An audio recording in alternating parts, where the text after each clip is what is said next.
Assalamualaikum warahmatullahi wabarakatuh. Welcome back to my channel. Teman-teman, alhamdulillah untuk kesempatan kali ini saya akan memenuhi ujian tengah semester dari mata kuliah RPL. Nah, di sini saya akan sedikit menjelaskan seputar komputer ya, perangkat lunak dan sebagainya. Mohon disimak ya. Perangkat lunak atau piranti lunak yaitu merupakan istilah khusus dalam komputer, suatu file atau dokumen yang disimpan secara digital dan merupakan sebuah bagian dari komputer yang tidak berwujud. Perangkat lunak yang biasa disebut dengan software merupakan sekumpulan data elektronik yang tersimpan dan dikendalikan oleh sistem komputer. Data elektronik tersebut merupakan instruksi atau program yang nantinya akan menjalankan perintah khusus di dalam perangkat komputer.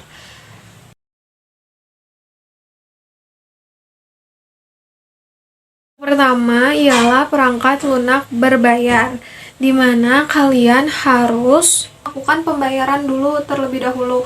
Walaupun kita sudah membeli perangkat tersebut, tetap lisensinya kita tidak bisa menyebarluaskan karena itu merupakan tindakan yang ilegal. Walaupun kita adalah pengguna dan kita sudah membayar software itu, tetap kita tidak bisa menyebarluaskannya. Untuk contoh perangkat lunak yang berbayar, yang pertama ada Adobe Photoshop, yang kedua ada Microsoft Office, dan yang ketiga ada Microsoft Windows, dan sebagainya. Masih banyak. Yang kedua ada freeware, di mana perangkat lunak ini gratis dan dapat diakses oleh siapa saja, namun hak ciptanya tetap terjaga. Contohnya itu seperti Google Chrome, Mozilla Firefox, dan sebagainya. Yang ketiga ada free software, di mana pengguna harus membeli software terlebih dahulu. Nah, setelah itu pengguna dapat memodifikasi, menduplikasi, dan mendistribusi software tersebut. Yang keempat, shareware, di mana perangkat lunak dibagikan secara gratis untuk pengguna yang akan mencoba sebuah software selama 15 hari sampai 30 hari dengan fitur-fitur terbatas sebelum pengguna membeli lisensi versi lengkap dari perangkat lunak tersebut.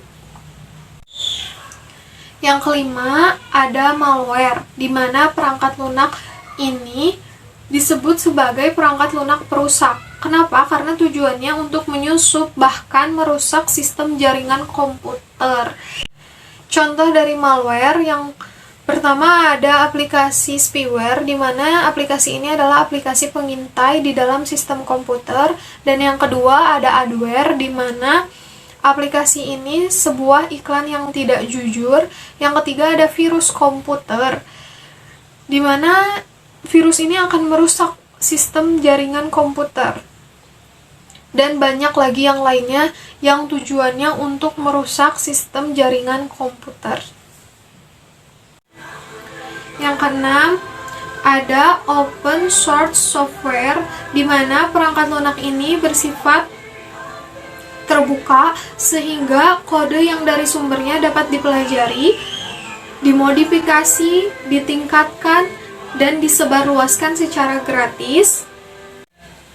Biasanya digunakan oleh komunitas tertentu untuk dikembangkan menjadi lisensi GPL, General Public Lisensi, agar dapat diakses oleh semua orang.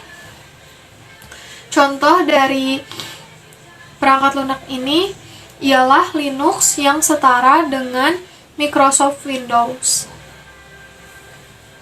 Yang terakhir, yang ketujuh, ada firmware, di mana perangkat lunak ini merupakan penyimpanan ya yang bersifat paten yang tidak dapat dimodifikasi, dikembangkan walaupun sistemnya atau fungsinya mengalami masalah itu tidak bisa dikembangkan karena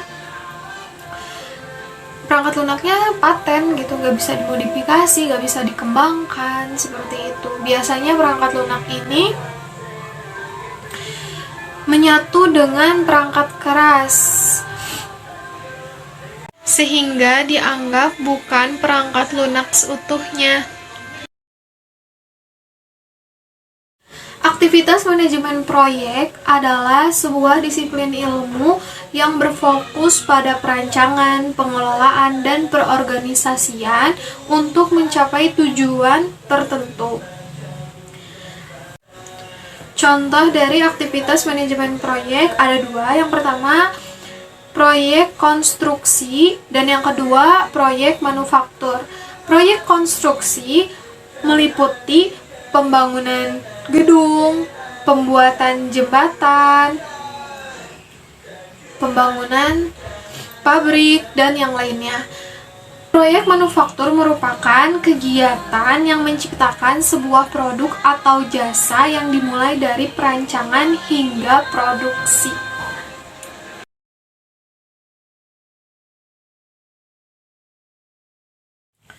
Spesifikasi kebutuhan perangkat lunak atau Software Requirement Specification adalah sebuah dokumen yang dibuat ketika deskripsi detail dari semua aspek perangkat lunak yang akan dibangun terspesifikasi sebelum proyek dimulai.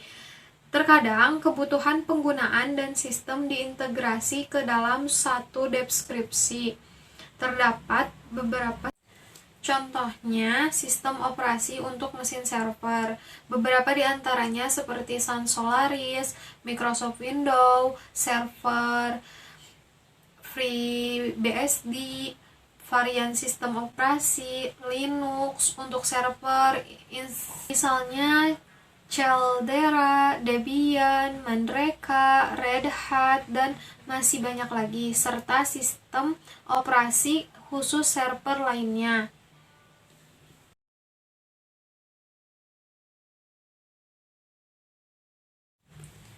Alur adalah sebuah urutan dari awal, tengah, hingga akhir. Sedangkan informasi adalah sekumpulan data atau fakta yang dikelola untuk menjadi bermanfaat bagi pendengar. Jadi, alur informasi adalah sebuah informasi yang berurutan. Fungsi dari pemodelan adalah untuk menganalisa dan memberi prediksi yang mendekati kenyataan sebelum sistem diterapkan di lapangan. Pemodelan itu sendiri seperti UML, use case diagram, sequence diagram, dan class diagram.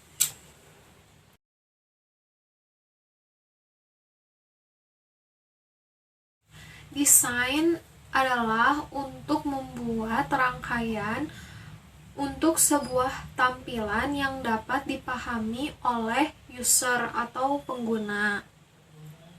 Desain sebagai proses adalah tahapan untuk menjabarkan semua aspek software seperti data, interface, komponen, arsitektur yang akan dibangun di dalam sebuah software atau tampilan yang akan dibangun di dalam sebuah software sebagai tampilan.